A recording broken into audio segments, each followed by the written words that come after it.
Hello, my name's Luke Annunziello. I'm a real estate agent in North Vancouver and in the Vancouver area as well. I've been a real estate agent for just over a year, and I've learned a lot within that year. I recently just got my first sale, which was great.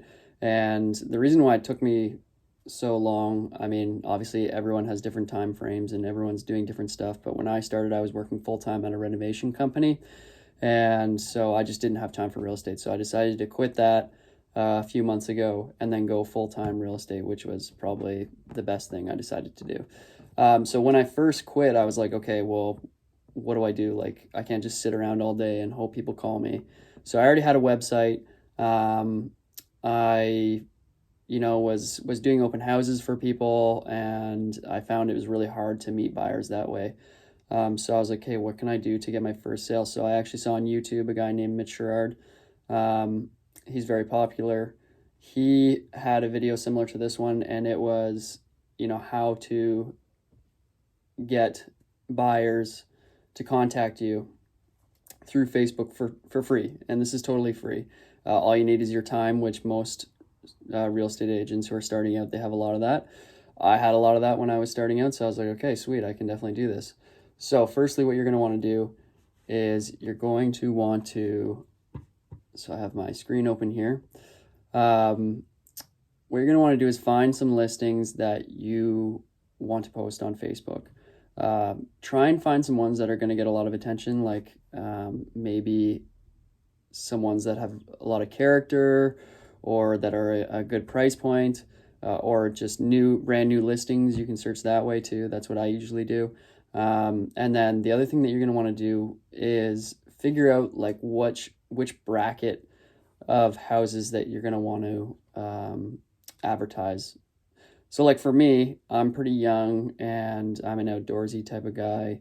And I'm not necessarily trying to appeal to someone who's buying a $2 million home. I'm trying to appeal to maybe first-time home buyers, people that are closer to my age that I can relate to. I'm more likely to get their business rather than, someone who maybe is looking for a $2 million home who probably already has an agent. So you don't want to be wasting your time, and there's some things you can do that will help you not waste your time. Okay, so first, what I did was I narrowed my search down to 500,000, which I know seems like a lot, but this is North Vancouver, to 750,000. All right.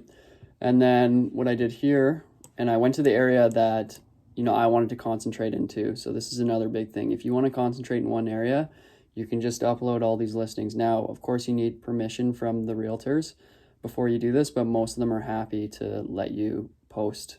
It's free advertising for them. So then what I would do is I would do list date, recent first, and I would scroll through some of these, and like this one looks nice. They have good photos, it's staged, it looks nice. So I would choose one like this. So then you just find out the realtor's information, you contact them, and then you can post away. And I would do, and what I did too was I set a goal. So when I was first starting out, I had a lot of time, right?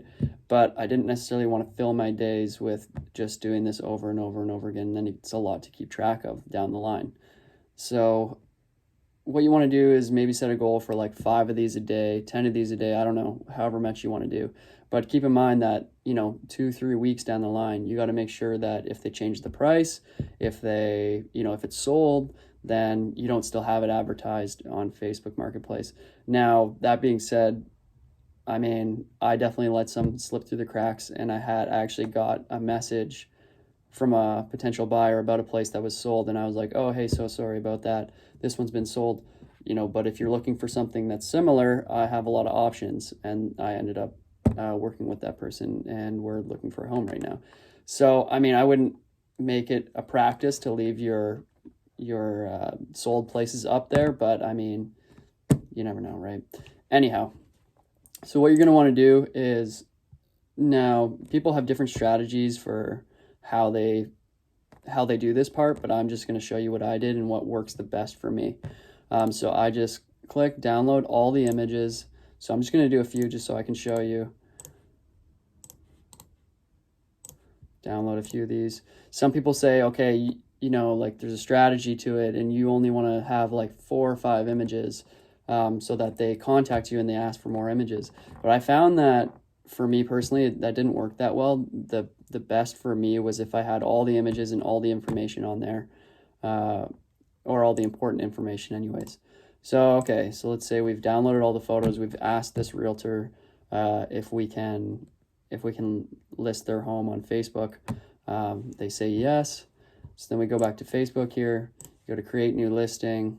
I mean, a lot of you know where I'm going with this. You're going to add the photos. You're going to take them, choose for upload. Then you're going to go for sale. This is an apartment, obviously.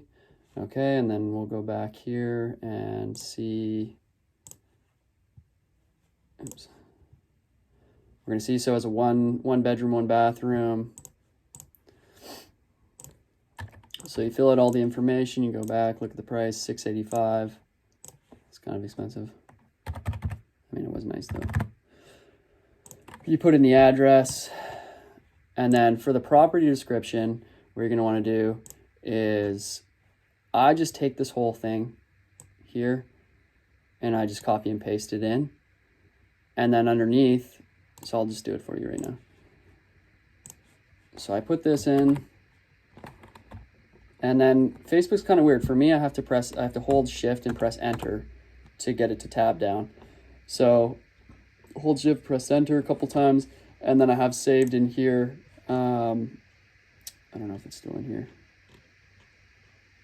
Anyways, I have a little phone emoji.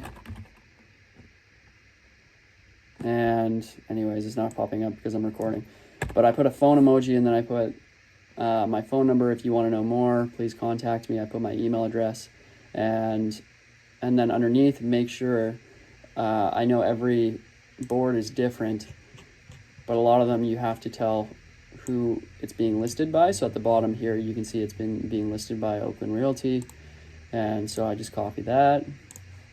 This is very important because you can get in trouble if you don't do this. And then underneath this, what I like to do is I just like to put the MLS number. And I do this because you'll find that a lot of people are going to be contacting you, and when they contact you, it comes up in a message, right? And then you click on the ad, and then Facebook makes it weird. It's hard to see the address. And then you're like, okay, wait, which property is this? You're trying to search for it. You don't know which property it is. So I always put this at the bottom just so I can highlight it, put it in my MLS search, and then post it in. And then that way I can see, is it available? Who's the listing realtor? I can get in contact with them right away, find out more details about it. If they want, sometimes they're like, hey, can you send me the actual listing? So then that's an easy way to find it too. So I always put the MLS number at the bottom, and then when I check them, I have one day a week where I go through and I check all my Facebook posts to see if they're still relevant, see if the prices dropped on any of them. I just highlight the number and then paste it in the search and see if it's still relevant. Okay, and then you're going to want to fill out the square feet. I think it was like 685 or something. In-suite laundry, parking. This stuff's not as important, I don't think. But just the main thing is that, you get the main details in. So, anyways, it's not going to let me do it because I don't have an address typed in. But you're going to click next, and then what you can do, which I found was helpful too, is if you're part of any like buy, sell groups in your city, then you can also post that to there. And then you can also post it if I have a realty page as well. You can post it on there too.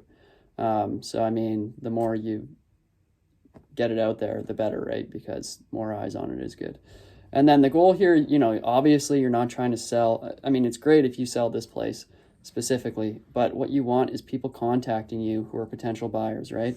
And then what I had a big issue with, or what I think the hard thing is trying to narrow it down and see who's actually a potential buyer, or see who's just kind of wasting time or whatever.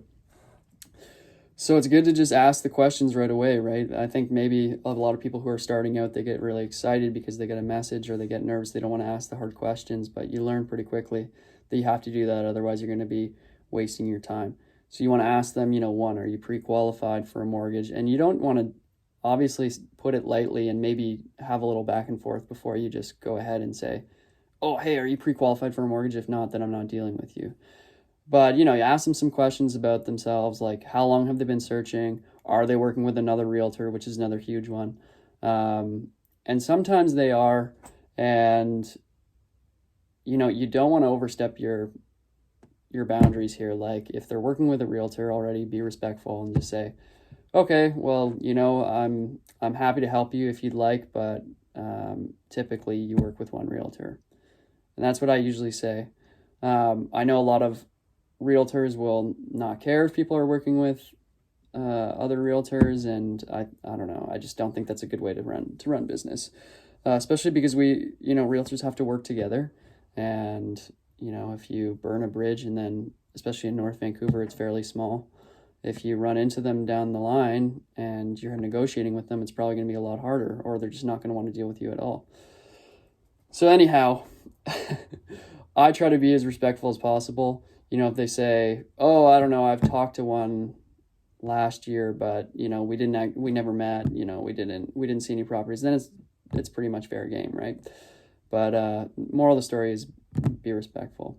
So you're gonna want to ask those questions, and then yeah, I've gotten a lot of leads this way. I think it's a great way to start out, especially if you know you don't want to pay for ads, and you have a lot of time on your hands. You don't want to go door knocking. This is much more effective than door knocking.